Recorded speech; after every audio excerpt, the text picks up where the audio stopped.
YouTube, there is no firearms in this video.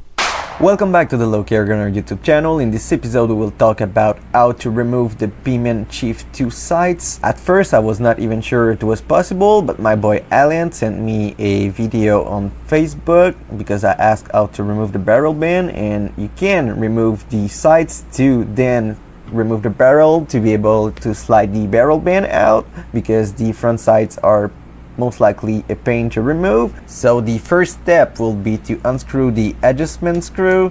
I suggest you hold it down to not have the bunch of cluck, but that's up to you. You can do whatever. I guess you will not break it. It is made to be adjusted this way, so yeah, basically take that off. Quick note, 6 turns in will be about the 20-meter zero. After that you want to pull gently on the sides to access the screw. I'm not going to lie, it is pretty stiff and it doesn't feel really comfortable, but you gotta to access the screw. I had to try a few different bits and screwdrivers laying around because it is a kind of weird hole with a weird Phillips head. So yeah, get the right one or you will not be able to do this second screw that I was not really aware of.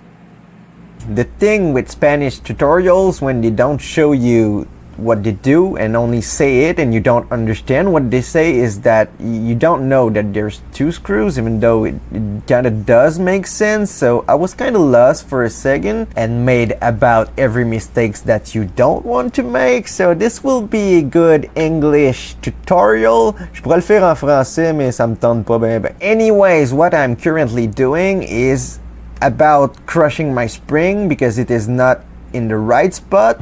It has to be in a little notch under it, and if it feels stiff when you are screwing, it's because you are messing up your spring, and stop doing that, okay? Don't do like Loki did. By the way, if you are wondering why I'm doing that, it is for the next step. I thought that maybe it was glue down, but it is not. And you will figure that out later with me because you're not skipping the black and white parts. So yeah, this is the spring. It sits in a hole with a little pin at the top to center it, and if it is not in the pin you will break it. You don't need to eat anything up. I just did that because I'm a dummy, so let's skip that part. Now back to what you actually need to do after removing the first adjustment screw and the first Phillips screw holding it. If you open the sides and your eyes wide enough, you will see a second screw in there. Yeah. But the thing is, it is pretty hard to access with a regular screwdriver, so you need a tiny one, not a big one like I had at the start. I tried different techniques just to try to get it loose, but it was not working and you risk stripping your screw doing that, so I don't really recommend that. And that was kind of bending the sides too. Just get the right screwdriver. It seems like we could pop the top off of those 2 plastic pins, but I don't really recommend trying that. If you pull it all the way up, you should be able to put a smaller screwdriver in there. This one is a number 1 4-inch Phillips head, I guess, so that's most likely what you will need. Now that you got the second screw off, it will pop up right away.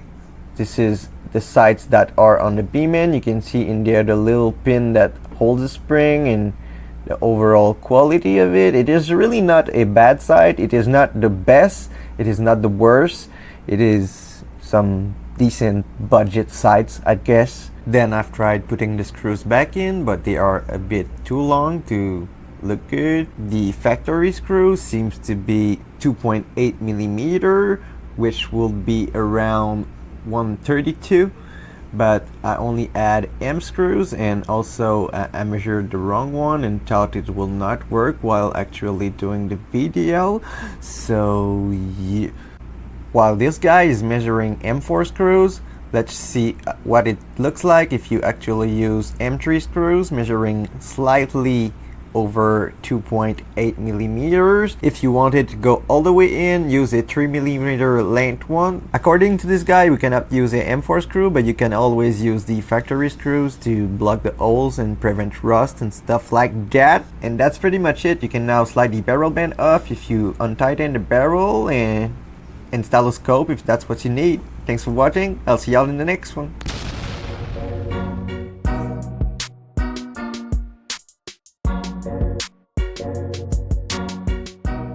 The 4 mil length one. Mayday.